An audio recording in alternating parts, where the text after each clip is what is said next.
All right, guys, 30 minutes to showtime. You know what we're doing? You ready to go? Do you really think Ortiz isn't going to hit 40 home runs? When did I say that? Are you kidding me? Hey, guys, listen. You're the leaders of this team. You gotta take things in control, all right? Whoa. Since when did they become the leaders? Who decided you were a leader? What are you saying? Haven't you only been here for like 3 weeks? Guys, concentrate. We have a show. Freshman. Guys, all right? Put it together, or else I'll put Roy or Brandon on, all right? Yes. All right, guys. You know what we're doing? Let's have a good show. All right, camera, Amir. Let's go. Amir.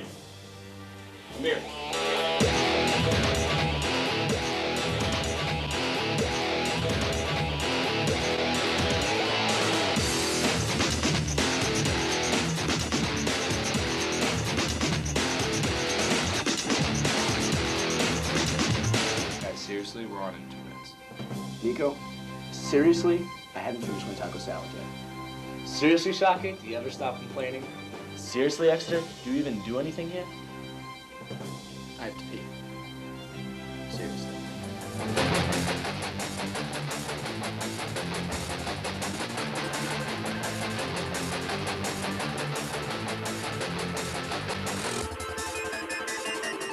All right, boys. We gotta be ready for Nick's questions. Who's ready to argue today? All right, baby, what time is it? Showtime!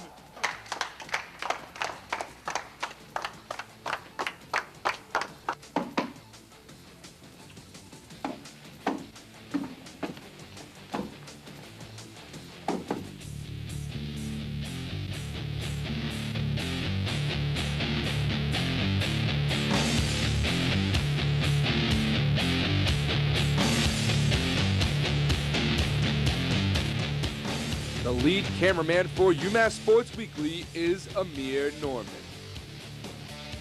And coaching UMass Sports Weekly in his first year, Evan Levine. The reserves for UMass Sports Weekly, Rory Hart and Brandon Harms. And now for the starting lineup of UMass Sports Weekly. First, at one personality, a freshman from New York, Brett Wishna. And at another personality from Utah, a junior, Dave Beer. And at another personality, a sophomore from New Jersey, Danny Exter. And one of the co-hosts of the show, a senior from New York, Cliff Schochat. And your host, a junior from Massachusetts, Nick DiFelice.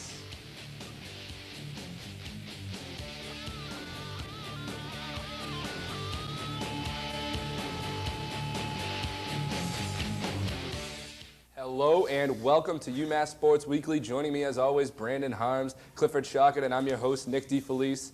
Welcome to this new, not episode, Cliff, but this new show, UMass Sports Weekly. Our second week in this new set, starting to get a little more comfortable, but we're welcoming in today Brandon. This is his first time in the set. Missed last week, but glad to see the new intro. It's a lot of fun filming. Hopefully you guys will get to see some bloopers. A lot of fun. Oh, you've alluded to something that'll be coming up later. Of course, we welcome you to the show. UMass Sports always on top. UMass lacrosse, UMass baseball, and even women's softball today, guys. We'll get to that. Too good not to talk about. Too good not to talk about. We have the NBA season rolling down. We have Major League Baseball is in its third season now. We have third season. I am absolutely out of control today. We got the NHL and NFL to catch you up on as well. But let's start up top, guys. UMass lacrosse, as we talked about it last week, they had that huge road game coming up for them against St. John's. Minutemen went on the road, Cliff, and talk about it from there. Well, it was just a big win on the road, coming off a loss against Penn State. At Penn State, the Minutemen really needed to establish themselves early, and that's exactly what they did. They came out firing. In the first period, they had 4 goals, took a 4-0 early lead, and then at halftime, they were up 10-1, and from there, Doc Schneider did the rest, holding St. John's to only 6 goals on the day. UMass got out of there with a solid 13-6 victory. What's most important, I think, about this game is that we have 2 huge games coming up against Georgetown and Syracuse, 2 of the top teams in the nation, both away. So I think this game is really will bode well. Well, here's the for his highlights from the future. game that we have for you. Number 10, UMass on the road, of course, at St. John's. The final score 13-6. You see the scoring there. Jamie Yaman, Hey, 3 look at goals. the freshman, Jimmy Conley, with 2 goals on the day. Also had 2 assists as well, so 4 points for him. And Doc Schneider, how about that? 15 saves in 56 minutes. And Nick Scuba also got himself some playing time. The next game for the Minutemen is here at home this Saturday against Hobart, guys, a team that's not that good, but you can't overlook them at all. They're in the ECAC. They're 4-5, 0-4 in the ECAC, but the 7-2 Minutemen, you have to think they're favored in that game, Cliff. Oh, definitely, of course. And, you know, for this game, you got to look to your senior leadership, of course, and who else but Sean Morris. Sean Morris, 42 points now on the season. Just a great overall year for him, and he's got to look to come out strong, come out early, and put this Hobart team to rest because they do take a lot of shots on goal. That's what they have. That's what they've been doing all season long. They don't connect all the time, but they pressure you with their shots. Yeah, I mean, they have 8 players with 10 points or more, and Hobart is a very storied franchise here. They have 25 NCAA tournament appearances, so I mean, we're not facing any lackluster team here. This seems pretty good. That's a very balanced attack, of course. Anytime you have more than 3 or 4 scorers in double figures, you're talking about a pretty well-balanced offense. So Hobart not going to be an easy pushover task for the Minutemen at all. But Brandon, can you give me a couple keys to this game, things that the Minutemen need to do right off the first face-off? 2 main keys. Hobart is led by Sean Murphy and Daryl Veltman, 2 guys with 20 goals on them. And I don't know, it's going to be really important to shut those 2 down. And also, I've also realize that UMass likes to play more of an up-tempo game, and I think Hobart is going to look towards playing a more slower pace.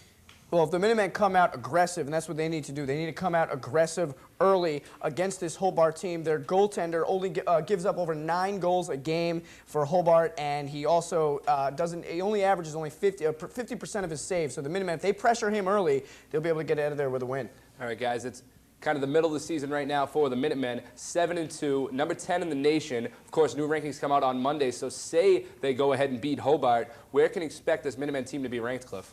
Well, you know, Hobart's, it's not a great team, obviously. I think they'll probably just stay within the rankings. Depends what teams like Syracuse and Georgetown do and the other powerhouses of the NCAA. You know, if they get away with a couple of losses this weekend, you can see the Minutemen moving up in the polls. But, you know, as for any big sudden jump for the Minutemen, I don't see it. We're going to see that, you know, soon when they place the big power teams such as the Syracuse and the Georgetown that we've mentioned. You mentioned it right there. I'm going to be watching this weekend to see how the other top teams do. Every now and then there is a big upset, so hopefully if one of those go down. And, you know, Nick, you always look for tune-up games going into those big out-of-conference and in-conference games. This would be one of those games for the Minutemen here at home on Saturday. Of course, anytime you get a chance to play a team like Hobart before Syracuse and Georgetown, you need to work out any kinks the team has. Exactly. Right now, the balanced attack seems very well. Of course, Sean Morris getting plenty of help from his surrounding teammates. Garber, we see freshmen jumping in. Yep. Doc Schneider's really settling in as a freshman goaltender. But, of course, this road ahead is not too easy for the Minutemen. Rory Pedrick also having a great season. And also, you know, you cannot discount the play of Doc Schneider in goal. As a freshman coming off the year after Shell left, and Schneider's just been nothing short of fantastic this year, keeping his team in the game every single time and letting them have an opportunity to win. All right, guys, the Minutemen only have a couple games left. They're more than halfway through their season. Brandon, where can you expect this team to finish the season?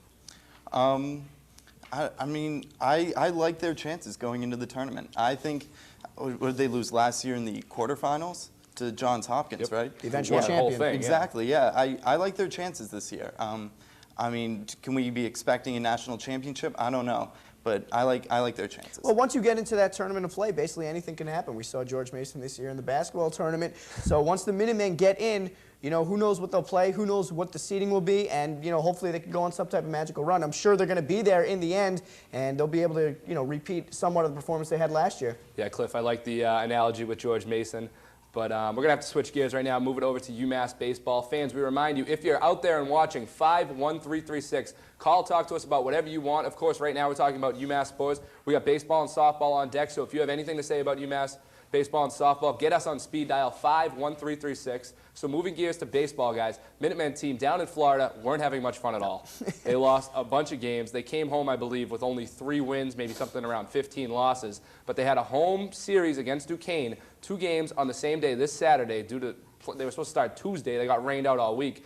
So coming into this Duquesne game, Cliff, what did the Minutemen need to do? Well, their offense finally woke up, and it did wake up against Duquesne. They scored 9 runs in the first game, and then followed up with 8 runs in the second game, 9-6 on the Saturday matchup, and then at the end of the doubleheader, they scored 8 runs in the next one, winning 8-1, and they got good starting pitching from both of their guys. The bullpen was a little shaky, but Aaron Smith and the rest of the starting staff did a good job that I think you weekend. might have mixed up those two games. I think 8-1 was 8-1, first, and then 9-6. And we have highlights from that second game, 9-6, where the Minutemen, here it is. We started off up top. Joe Conti singles right here. He loads the bases here in the second inning.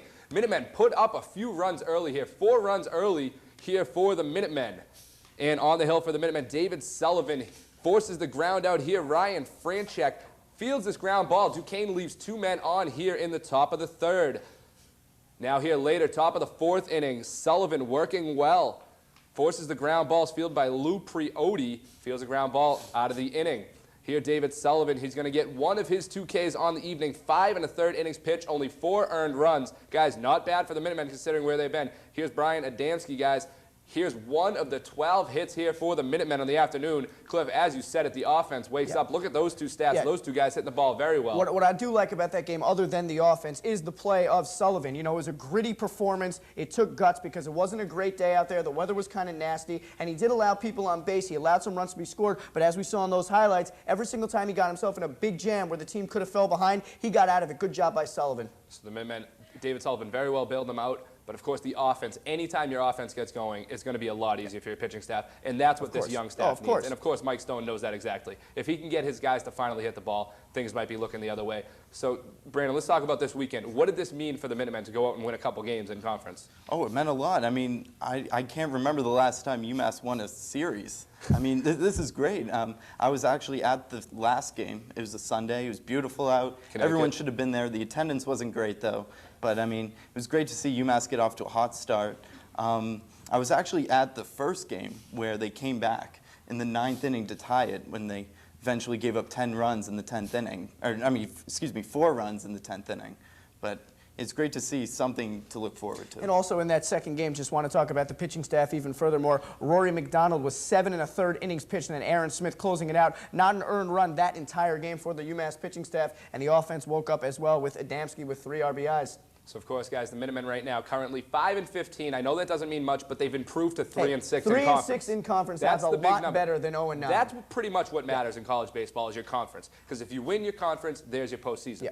If you lose in your conference, that's it. If you're 10-5 now, but you're only 2-7. Exactly. That doesn't mean anything. You're 3-6. You're doing better than that team who's got 10 wins. So that's the huge thing for the Minutemen. Cliff, the Minutemen now going on the road, 3 games against LaSalle. LaSalle's not a powerhouse, but they're not a pushover. What can you expect from the Minutemen against LaSalle? Well, hopefully you could see what they did against Duquesne, another in-conference team. You know, you want the pitching staff to be there, but we've seen the last few wins for the Minutemen. The offense woke up early. They scored 7 runs early against Duquesne one game and then 3 the next day. So if the offense comes out early and firing, they're going to give a lot of support to the pitching staff and then ultimately be able to get some victories. Yeah, well, you guys, we've been constantly talking about offense. How about defense? Defense, Minutemen have a .939 fielding percentage. That is not good. And .964 for opponents. They have 15 more errors than their opposing teams. Also, another stat to keep in mind is that UMass is 17 for 33 in stolen bases, whereas the opponents are 28 for 33. This is key because anytime an opponent gets on first base, they know they can get to second base with ease. Well, these are signs of a very young team, guys. Of course, this team comprised mostly of freshmen and sophomores. Obviously, if people are stealing bases like that, only caught 5 times out of 33. That's a staggering number. Of course, that's something that the catchers are going to need to work on. So UMass baseball on the road against LaSalle, 3 games coming up. We'll have that to talk about next week. But before we go, we have UMass softball, guys. They're 19-12 now, coming off a good win against a good team, Connecticut, 6-4 the win. Cliff, talk about where this team is right now, this UMass softball. Well, everywhere this team is right now is because of one person, and that's Brandis Balschmitter. Brandis Balschmitter has been absolutely fantastic. She won her 5th Pitcher of the Week award for the A10, and currently she is 15-6 with a .80 ERA. That's fantastic.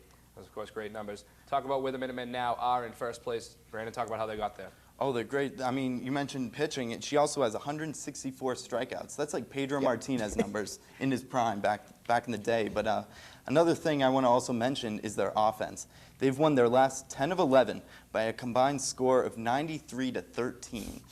That's domination. Unbelievable. Exactly. That's domination. Yeah. That's domination. When your pitching staff is getting that kind of support, you know those women can relax and they can play easily. And we saw those bats last year. Plenty of them Yep. got hot, and once they get on a roll, they're pretty tough to stop. So they currently are 19-12, but tied for first place with Charlotte in the Atlantic 10. So a good sign there from Yep. the Minute Women. And it was good that when they went down to Charlotte last week and able to split that series, remaining tied, but you know you don't want to give up any ground. All right, guys, that wraps us up here for UMass softball. But before we go, we have a little treat for you guys. I know you've enjoyed this new intro now for 2 weeks, but it wasn't as smooth as it came out in the final version. We have some bloopers for you. So stay tuned here as these bloopers come on. Enjoy these bloopers. They're pretty funny. I laugh pretty. Go. Come here. All right. What? You're supposed to stay sleeping, not laugh. Guys, get it together. I also want to put Brandy and Brandy and Aurora. Brandy. Well, you must know. All right, I'm rolling. All right, guys, get it together. I also want to put Brandon and Rory on it. Oh, number 12. All right, go. 3, 2. Yes. Stupid. Amir.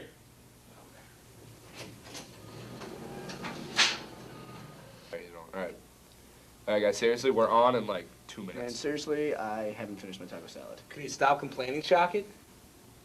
Seriously, we're on in like 2 minutes. And Nick, seriously, I haven't finished my taco salad yet. And seriously, do you ever stop complaining? Have you ever actually done the camera? I have to pee. I'm stop complaining. Seriously, Exter, do you do anything here? I couldn't do it. I'm sorry. Yeah, I do. Amir, Guys, seriously, we're on in 2 minutes. Seriously, I haven't finished my taco salad yet. and seriously, Schochat, do you ever stop complaining? Seriously, Exter, do you even do anything here? With you're going. That's it. Me? Wait, me. What are we doing? You're starting with You guys need to be a lot tighter when you talk, though. All right, you're starting with a. All right, we need to be ready for next question. Then who else wants to say a line? We'll say one line. I'll and say then I'll it. be like, what I'll time say is it. it? Oh, It's shit, showtime. guess who's... I'll say it. All right. What All time right. is So it? you're saying. We got All right, guys, this is it. We need to be ready for next questions. And then you say, as always, baby, I'm ready to argue or something. What do you want? All right, I'll say that. All right. Can you say... All right, so do we want to Schochat swing? being an ass? I see you, man. I see both. Oh, well, we're not here yet. You can do like when you do like. You can be like, anybody? Even special people going for UVC.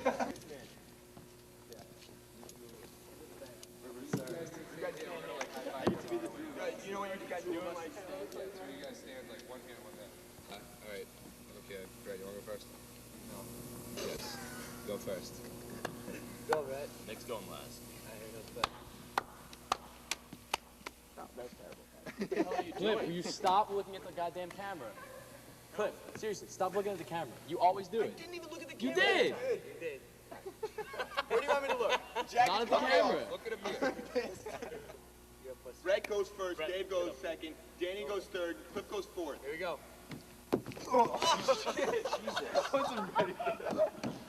Third, Cliff goes fourth. Here we go.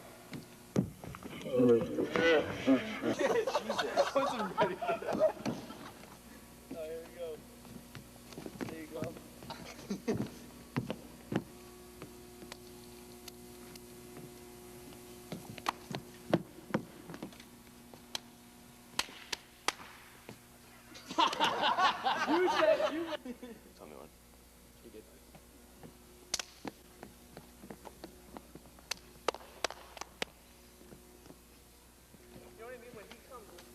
Go, baby.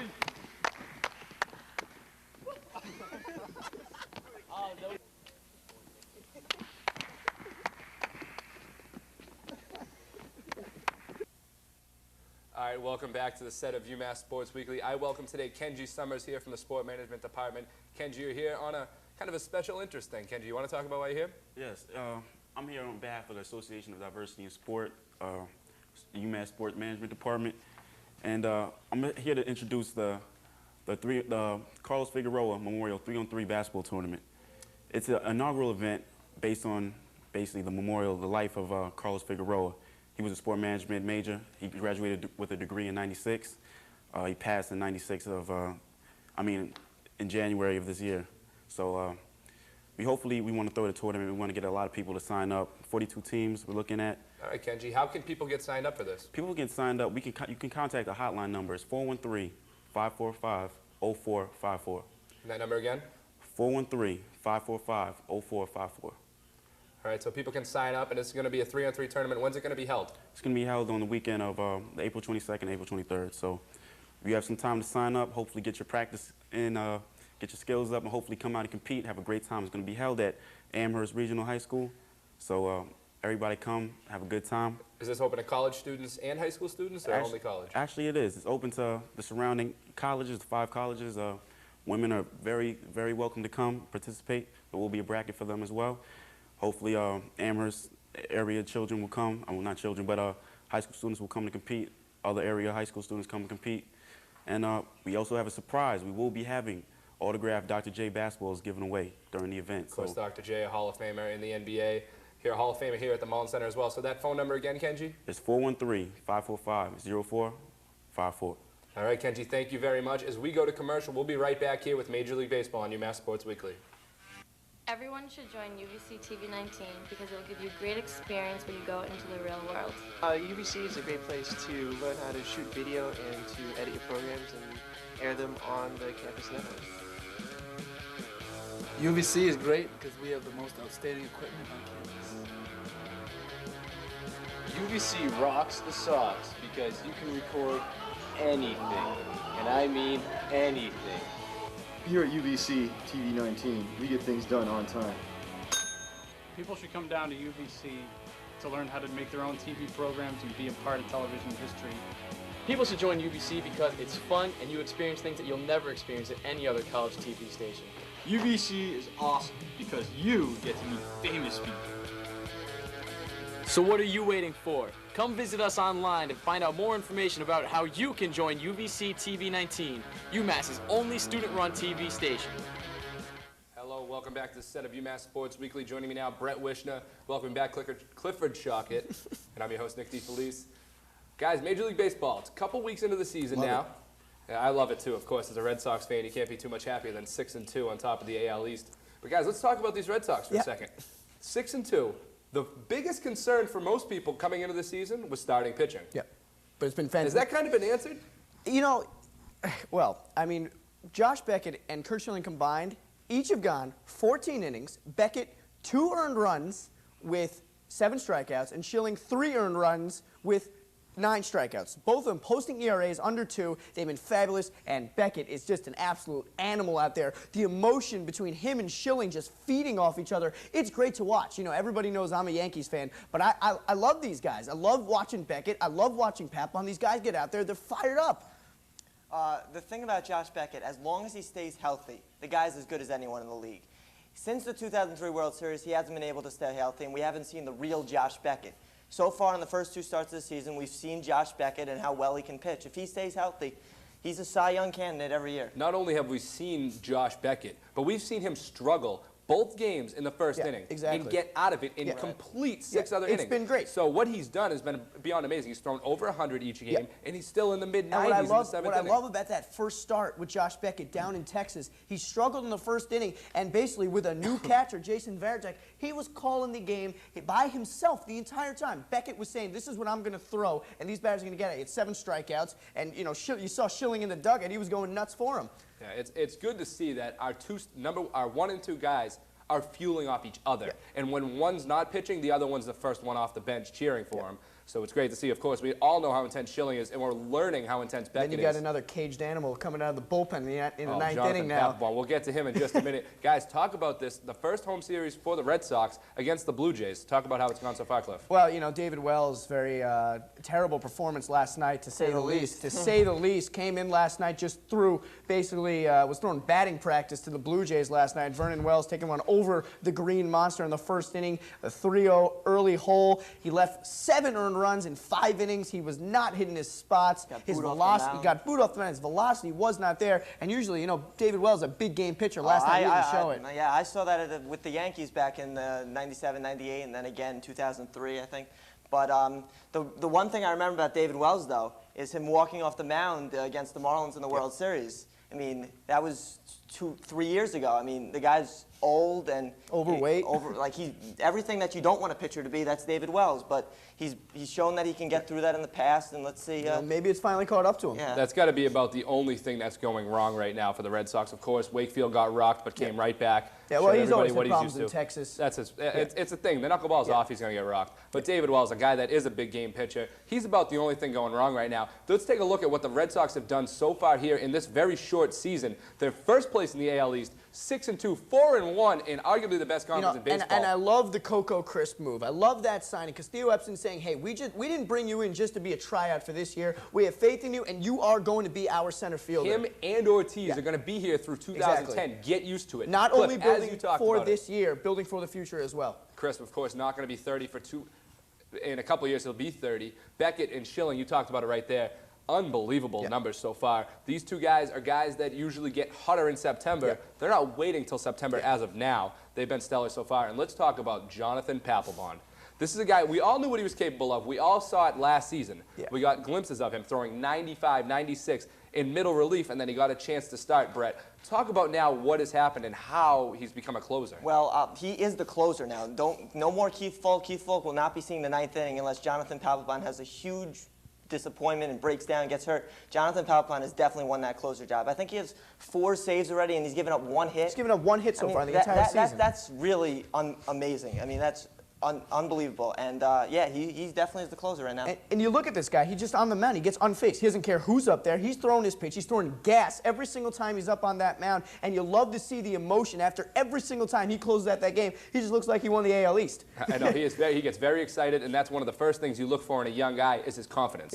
His confidence seems to be right on line, or even better than what it should be. It should be. The best part is when he closes out a game, the first guys out there are Varitek, Schilling, Beckett, and the rest of the starters saying, thank you, you closed out my game. And it's such a relief. His pitch We've count known is with the not Red that Sox, high either. His pitch count has been very low as well. We've known the Red Sox have had some issues in the last couple of years with closing, but I think for now this might have answered it. Guys, what does this do to Keith Folk? Well, Keith Folk has to get his confidence back because right now he doesn't have any.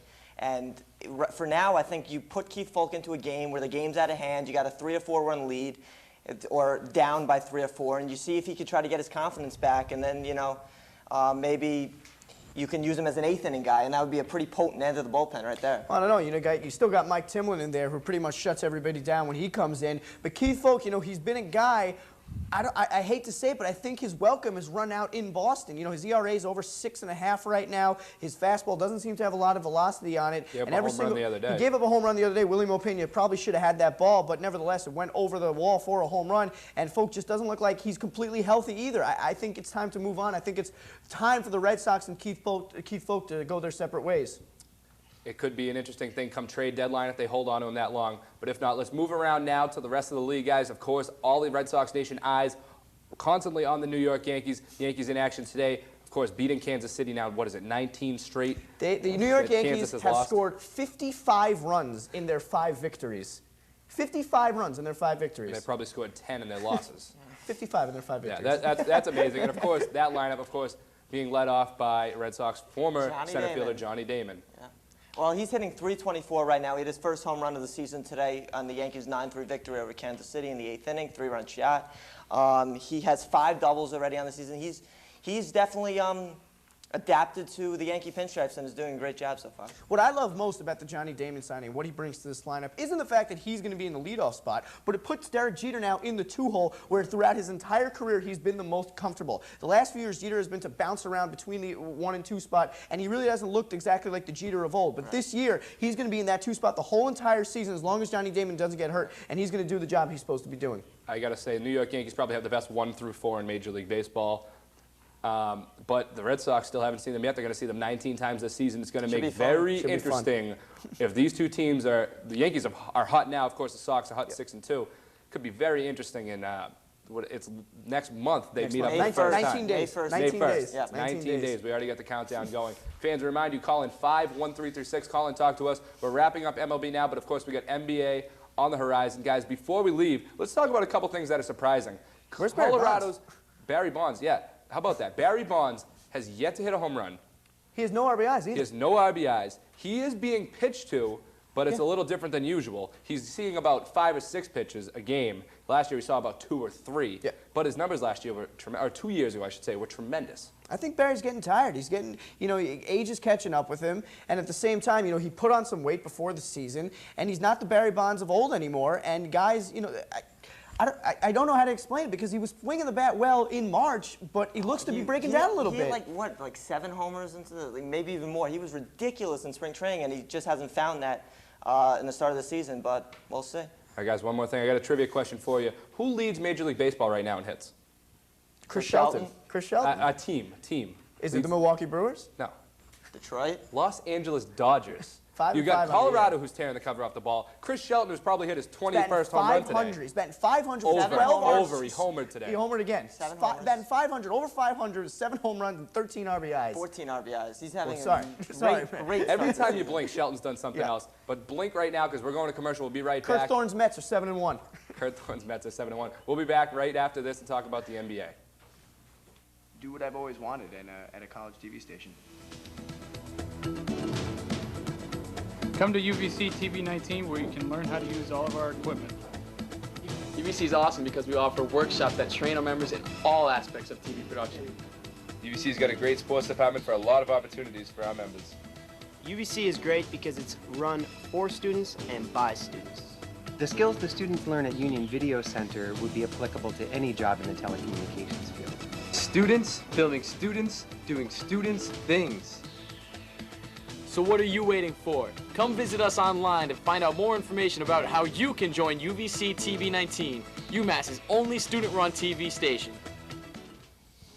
Hello and welcome back, UMass Sports Weekly. I'm your host, Nick DiFelice. Joining me, Clifford Schochat, and we welcome Danny Exter. The real caged animal coming out. The real caged animal. Right, and you know what the best part is? We're going to let you two loose in the NBA. That's great. Is that not your favorite thing to do? I'm very excited. Hang a piece of meat right between you, and we'll call it the NBA, because that's pretty much what it turns into. Chicken or steak? I don't know, whatever you want. Chicken or steak. Let's stay away from the red meat, guys. Holidays are coming up. Gotta stay kosher, right? Gotta stay kosher, Happy you two. Passover. Thank you. And to the rest of you Jewish friends out there. We know you're the only people watching this show pretty much are your Jewish friends. But anyways, guys, the NBA. Yes, the Celtics season might be over, but the kids are finally playing, Cliff. How fun has this been to watch? Take last night's game, for example. You got guys like Ryan Gomes, Gerald Green, I'm losing track of Delonte West that are playing 30 minutes a game. Gerald Green, in his last 5 games, 4 of the last 5 games, he scored in double digits. 22 points last night. How about that 3-quarter court shot last night against the Pacers? I'm becoming more and more convinced that Delonte West really is the future of this team. This guy really does every game, I think, improves and really has made that big sophomore step this year.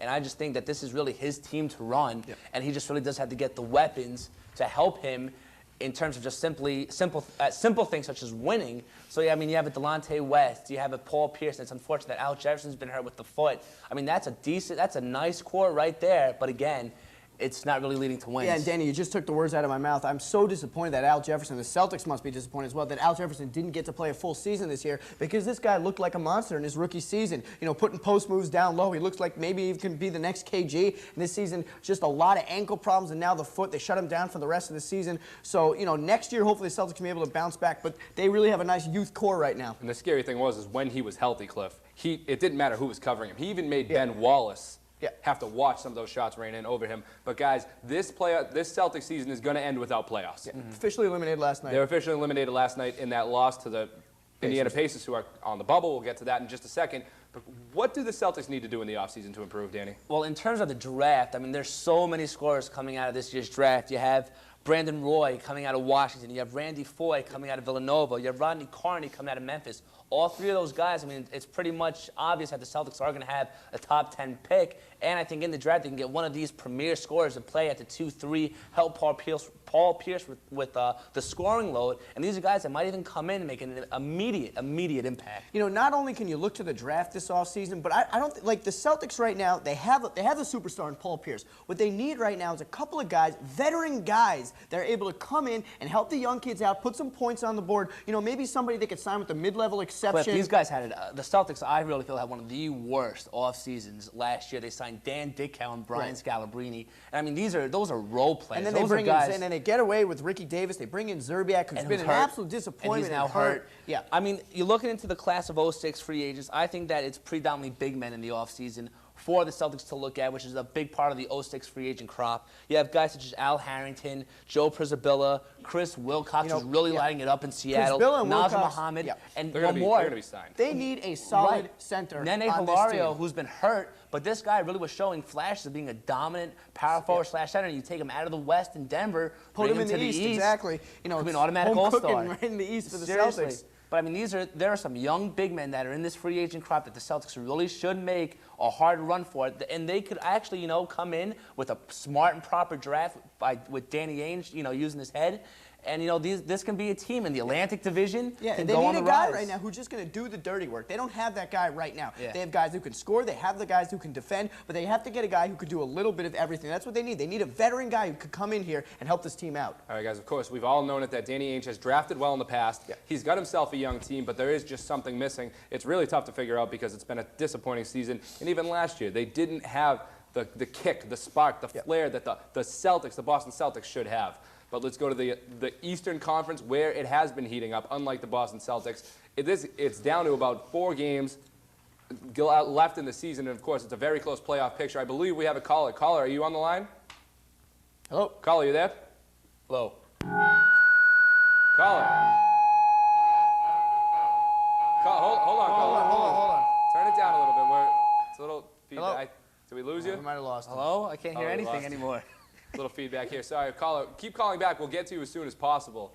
But let's talk about the Eastern playoff race. There's about 4 teams involved with about 4 games left. There's 2 games Where splitting is this up. going? There's 2 games basically, 2 or 3 games splitting up basically seeds 5 through 9 right now in the Eastern Conference. You look at Indiana, but you're leaving out Washington. Washington in the 5 spot is only a game behind them. Indiana has been playing miserably. Milwaukee, a big win last night against Washington. Chicago hanging on by a nail. Allen Iverson and Chris Webber seem to woke up the last couple of days. And Danny Exter's Orlando Magic still 3 games back, who are not going to make the playoffs. I just want to say that last week I said that the first step would be going past the Boston Celtics, and that already has happened. And I said the next step. 3 games back. You don't see the problem with Cliff is that he go. doesn't let anybody finish. All right, Cliff doesn't let anybody finish the sentence. Go ahead, Danny. So I'm going to finish my sentence with your permission. Thanks, Cliff. So what's happening here is that you see the Orlando Magic. They have 2 out of their next 4 games at home, where they have won 11 straight at home. 2 of those home games are against Philadelphia and against Chicago. You're telling me, yeah, exactly. Those 2 teams fighting for their playoff lives in Philadelphia. Allen Iverson seems to have woken up. He scored 40 points last night again. You know what? The other day, Danny and I were having a conversation. I said, Danny, if the Magic make the playoffs, I will take you out to dinner. We can film that. We'll bring a camera with us. If the Magic make the playoffs, I will bring dinner down to the studio, and we will eat it together on this show. See, the reason why Cliff is so bitter is because he's just been a very disappointed and frustrated fan the entire year, as his New York Knicks have been at the bottom of the cellar. Just an absolute joke of the league. Back to the playoff picture. Oh, I'm sorry. Orlando is close. Yes. It's still a chance. No, but they close. need help They're from everybody else. No, I mean, listen. I'm 3 games out with 4 games to play. I'm optimistic, but I'm not dumb. I would, of course, like to see my team get into that 8th and final seed and have that. But I really do think that if there's going to be a team that's going to be able to hold on to it, it's probably going to be Chicago. I think they have the great core. Allen Iverson and Chris Webber are turning it on and off way too much. I really just do believe that there's going to be a team coming out of it. It's going to end up being Chicago. And Philadelphia does have the tougher schedule. They have to play New Jersey. As you said, they play Orlando on the road. Orlando has won 11 straight, so it might be a tough task for the Sixers. How about the Indiana Pacers forward center, Jermaine O'Neal, saying the other night, after a loss, we don't deserve to make the playoffs. They're in the 7th seed right now? They've been 2 and 9. What does that mean? Why would somebody who's already currently, if the season ended now, slated to make the playoffs, why would someone go out and say that? Hey, trying to light a fire in that team. I mean, the only guys playing so far have been Jermaine O'Neal and Peja Stojakovic. Where has everybody else been? Where's Steven Jackson been? Where's Jamal Tinsley been? These guys have been invisible for the past few weeks, ever since the All-Star break. I understand Jermaine O'Neal was out, but now he's back. The Pacers are playing with no passion at all. I understand I said last week they were a good defensive team, but they have proved nothing to me over the last week. I mean, this is a team in the Indiana Pacers where you saw them on your schedule. You were scared to play them. This is a team that has a spark, a swagger, a cockiness to them. And now I just feel that, I mean, the defensive dominance that they used to have is not there anymore. Just a very boring and plain team, I feel. There's nothing exciting about them. And I mean, Jermaine O'Neal, I mean, all right, you know what? I'm going to be brutally honest and say we don't deserve to make the playoffs, but you know what? If it lights a fire under my team, then I'm going to do it. But why is Rick Carlisle not saying this? Why is the head coach not saying this? Why do you need Jermaine O'Neal to say this? Because I feel like Rick Carlisle has never been the kind of a vocalist in terms of saying something that he never really did it in Detroit because he never really had to. And then you see in this Indiana team, it's obvious that Jermaine O'Neal is the leader of this team. Well, maybe that's part of the reason why this team has not been able to take the next step. Maybe these players are getting too complacent with their situation and with their coach, and maybe they need that from Rick Carlisle. All right, guys, there's 4 teams playing for 2 spots. Cliff, who's in, who's out? The Bucks are in, the Pacers are going to get in, the Sixers are going to get in, the Wizards are going to get in. Okay, so those are your 4 in the last 4 spots. Yeah, I mean, the Bucks have been playing great basketball. I see them, what are they, the 6th seed, right? Then you have 7, Indiana will still hang out there. And then you have the 8th seed. I think it's going to end up just being Chicago. Oh, excuse me, I said the 6th. I meant Chicago. I'm sorry. Right, I agree. Chicago's going to be at the 8. Then it's going to be Indiana really at the 7. I mean, possibility for Milwaukee. Maybe Chicago might even be able to move Milwaukee up. might even go to a 5 seed. We don't really know. It's just the whole point is that with 4 games left in this season, like we said way earlier in the beginning of the segment, that 5 through 8 can change. We don't really know. I think maybe Milwaukee could maybe be the only time it really shifts up. Other than that, it's going to stay the same as it is right now. It's unbelievable also because you look at those top 4 teams in the Eastern Conference, all have been unbelievable. Cleveland now 47-31. There's 8 games spreading apart the 4 seed and the 5 seed, and then there's basically 2 games spreading the 5 seed and the 9 seed. All right, guys, LeBron, of course, possibly hurt now. Suffered an injury last night. Fine. But let's go to the West. This is close, too. Yeah. And it's even scarier. You talk about that 1 and the 4 seed, Cliff. It's going to be Dallas and San Antonio in whatever order it's going to be. But let's talk about the bottom of that bracket. Not bracket. The bottom of that playoff picture. Los Angeles, Sacramento, Utah, New Orleans. Those are the only 4 up for contention. The other 6 have locked it. Frankly, Nick, I really think you could eliminate Utah and New Orleans from the playoff race. Sacramento's been playing great ball since Ron Artest has come in, and Kobe's just going to take that team on his back. The Lakers are a lock for the playoffs, and Sacramento's going to get in there as well. Utah has been inconsistent the entire year. I know they've won 4 in a row, and New Orleans, they're done. But Utah, they're not going to be able to get it done the last few games of the season. They have to play Dallas and San Antonio. I mean, New Orleans just really doesn't have the experience to make a kind of late desperation push get into playoffs. I mean, they had a really nice, surprising first half of the season. The second half, I just feel like that they just faded away and disappeared. They did. And then you have Utah. I mean, anytime when your coach is named Jerry Sloan and you're running a team, and you're the general of a team, I think your team has a chance. So I mean, Utah is fighting it out with Sacramento. Yes, Sacramento's the better team. They're on the hotter streak, but Utah's 39-39. 4 games left. They're 2 games out. You never know. I mean, yes, they're inconsistent. They've been hit by the injury bug with Carlos Boozer and Karolenko being hurt, and it'd probably be a different story if those guys were healthy, but that was then, and we're in the now.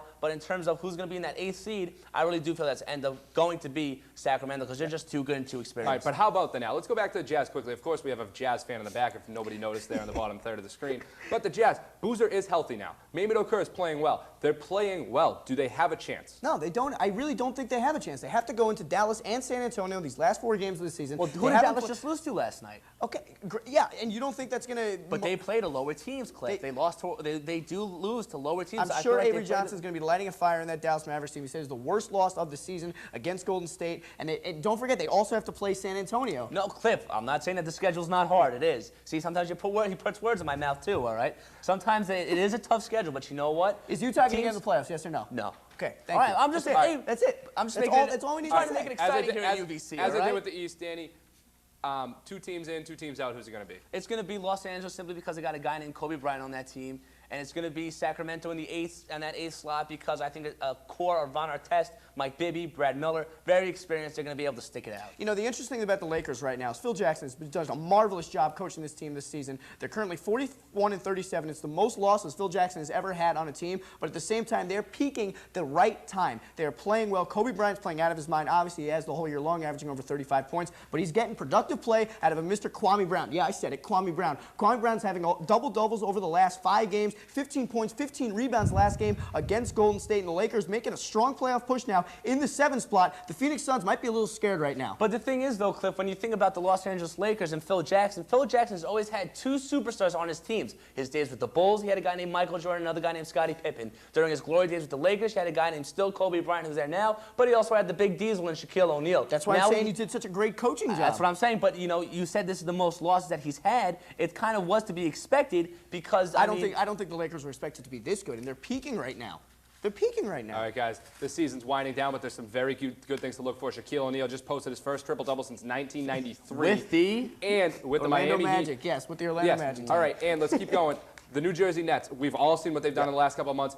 They're going to be on fire. They're going to be fun to watch in the playoffs. And, of course, Carmelo Anthony in Denver. That's a scary team. LeBron James, we're going to have to see how injured he really is, see how they wrap up the season. But for right now, though, we're going to have to go to break. NFL and NHL is next. Fans, 51336. Call in if you'd like to talk about NFL and NHL.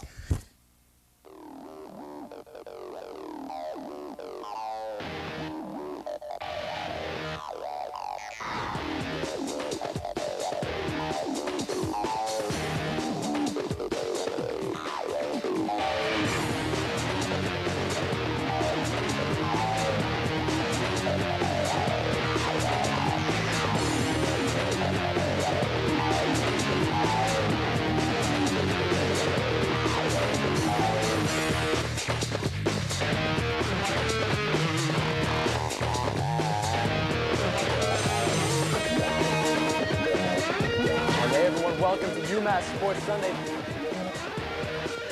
UMass really exploited that early lead, that initial boost, and then that rode it to the rest of the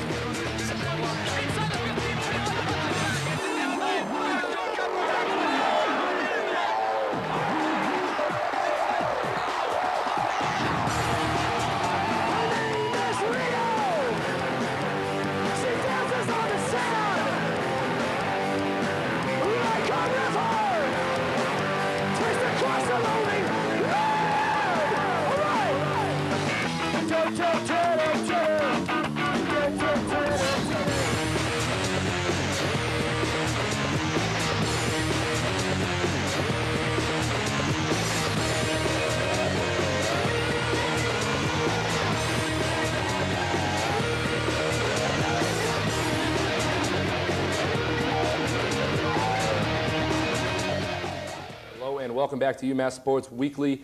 I'm here now, joined again by Brett Wishna, Brandon Harms. I'm Nick DiFelice. And guys, it's the end of the NHL season in a similar fashion that it is for the Celtics.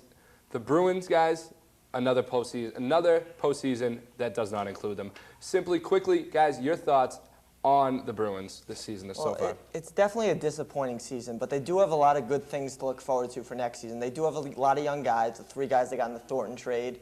Raycroft should have a bounce-back season. It's been a tough one for him. He's been hurt most of the year, but it's been disappointing, but I don't think Bruin fans should be that worried about it.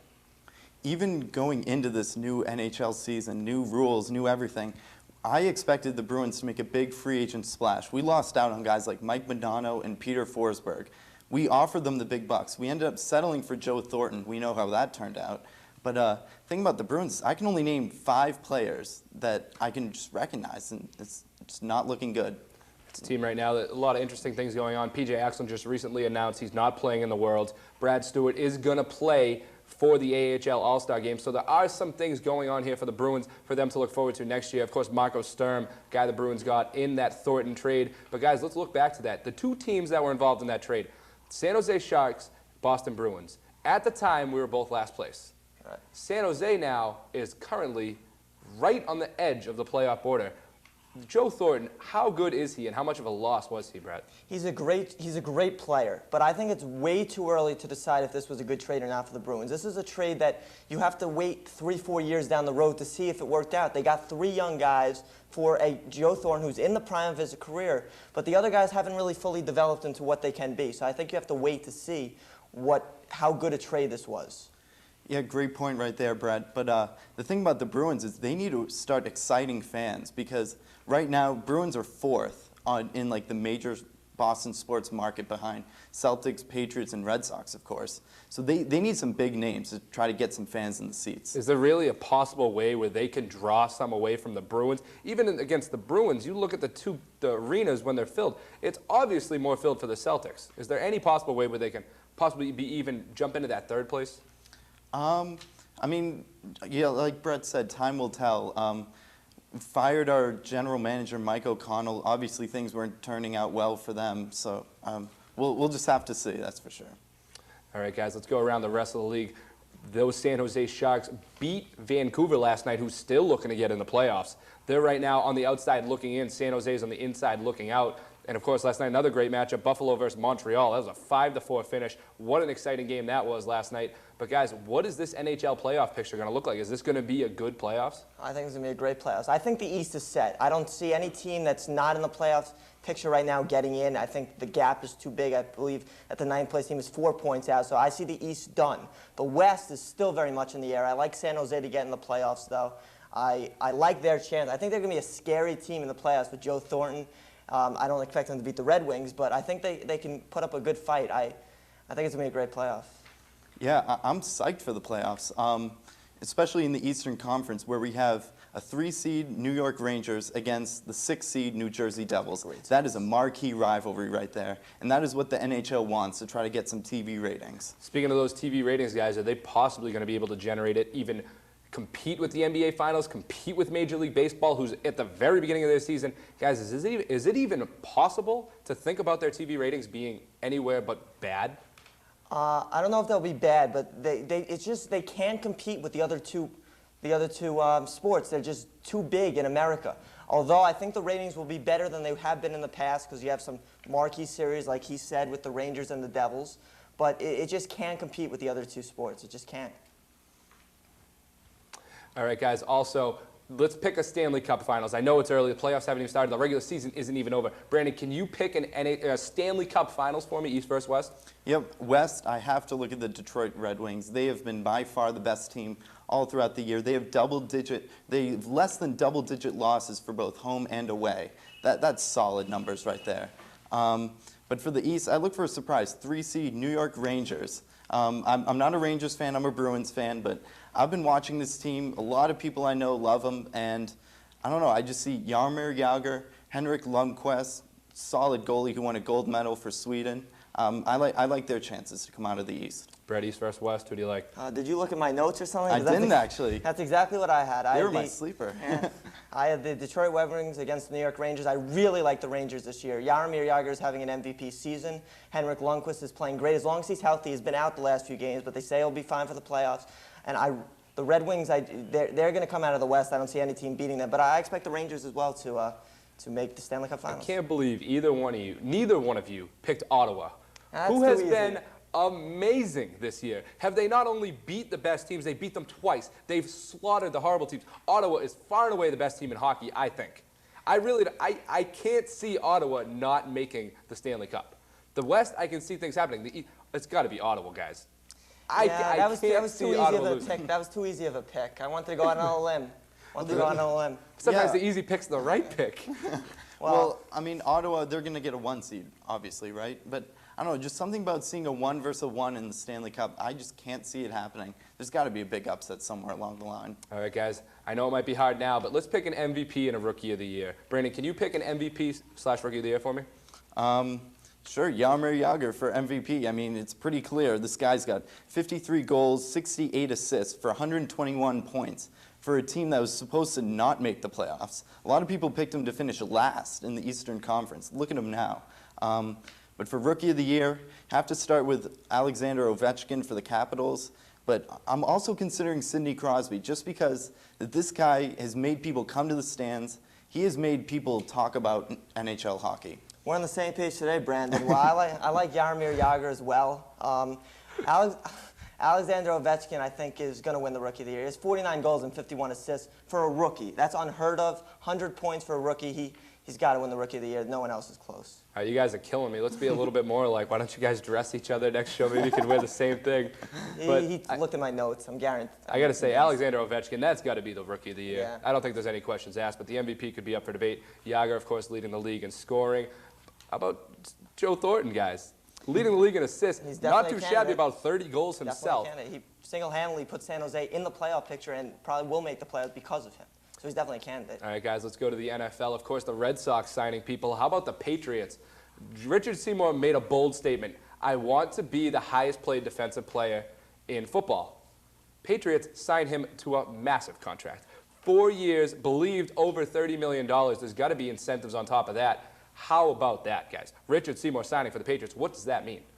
Well, it's very important. The Patriots have had a tough offseason, losing a lot of key guys. But They need to have him back. He's a staple in this defense. He was with them with all those Super Bowl rings. I think it was a big, important signing for the Pats. Yeah, this guy's tremendous. 310 pounds, 6'6", and he's still under 30. That's ridiculous for a guy playing on the defensive end and taking such a beating in and the NFL. Scariest thing is he's double-teamed every game. He can stop the run. He blitzes every quarterback. He gets to the quarterback faster than any lineman that I've seen. He's up there with the curses. He's up there with the best of them. He's just so scary with the speed he has and the ability he has to read every play. But also the Patriots, of course, it's getting interesting, guys. What can you see them doing next year? We brought in a new kicker, Martin Gramatica, Vinatieri out. Is that going to be noticeable at all for the Patriots? You would think, but it seems every time the Patriots lose a key guy, they replace him with someone who no one would have thought would have had a good year, and they have a good year. Bill Belichick has some magical touch with all these guys, and you wouldn't think they'd have a good season, but you'd be surprised. They probably will have a good season. Yeah, Corey Dillon is obviously on the decline. Look for the Patriots, as I started a little segue into the NFL draft, to draft a running back in the first round, I think. But also, who are we going to help with Deion Branch in the wide receiving core? We lost David Gibbons, Troy Brown. I love him. He's my favorite player, but he's getting old, and we need some young blood to come in and catch the ball. All right, let's talk about that draft. Before we pick our top 5 picks in the draft, guys, what do the Patriots need? You said running back's a question. Of course, wide receiver, losing David Gibbons, which I did not see coming. On defense, we picked up a cornerback on a trade from Kansas City today. But what else does this Patriots team need to do, Brett? I think running back, Brandon hit it right on the head. Corey Dillon's getting up there in age, and I think they need to have a young guy come in and push Corey Dillon and see if maybe he could win the job. No love for Corey Dillon. I don't get it with you two. Okay, keep going. Interesting thing about the Patriots in the draft is Belichick always tends to go with the best player available. He doesn't care about position, doesn't care if he's a kicker, a punter, whatever. But I look for their 3 solid running backs, other than, of course, Reggie Bush, and Lendell White, D'Angelo Williams, and Lawrence Maroney. These guys are amazing running backs in college. If you don't know their names, learn them now. Well, let's talk about Lendell White for a second. He has not run the 40-yard dash. His hamstring hurts. He barely put up the minimum for what they consider a running back to do. I think they used 225. I think he only put it up 7 times or something. That's terrible. That's very scary for a guy that's already put on about 5 to 10 pounds. He admits it himself. So that might be something that the Patriots might want to look at before they do any drafting like that. I don't think Lendell White's going to make it as far as the Patriots want. But also, guys, another running back in the NFL, Ricky Williams again. Is he going to be fine? Is he going to face the whole sentence? Is he not going to play this year? To be honest with you, I'm sick and tired of hearing about Ricky Williams with his drug problems and all this stuff. He's either going to play or he's not going to play. I really don't care about all this legal stuff. Just play or don't play. I don't want to hear about it anymore. I mean, thank goodness that the Dolphins took Ronnie Brown in last year's draft, because they're going to need him. I think he will be suspended for the year. We'll see what happens from then, but right now, Ricky Williams, yeah, like you said, Brett, I don't know what to say anymore. All right, guys, let's go quickly. The top 5 picks in the draft. Brandon first. Top 5? Well, you got to start with Reggie Bush. Houston, they got to take the playmaker, Reggie Bush. Number 2, I look for a surprise. I look for New Orleans to take Matt Leinart and use him as trade bait with the Tennessee Titans. Titans having Norm Chow as their offensive coordinator, ex-member of USC. I see New Orleans eventually getting DeBrakashaw Ferguson.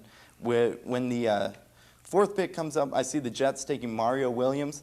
5th pick, Green Bay Packers. Vernon Davis, tight end, get a big target for Brett Favre. Brett, do you agree? Do you disagree? I disagree. I disagree with some of those picks. I like Bush obviously going number 1. I think Mario Williams goes to New Orleans number 2. I like Matt Leinart going to Tennessee at number 3. DeBrakashaw Ferguson will go to the Jets at number 4. And a surprise a bit, I think Vince Young goes to Green Bay at 5. Vince Young, really? Yeah. Even with Aaron Rodgers? I do. I think that they go Vince Young there. Wow. All right, guys. Well, thank you for disagreeing on 1 out of your 3 segments. But this is going to do it for UMass Sports Weekly. For Brandon Harms, Brett Wishna, I'm Nick DiFelice. On camera, Jen Driscoll, Amir Norman, Rory Hart, Evan Levine, Kirk Thorne, TJ Grimm. Who else is back there, guys? If I'm forgetting you, I'm sorry. But thank you for tuning in this week. We'll promise to be back next Thursday here at 6. Everybody have a good Easter, and we'll see you guys next time. These graphics are getting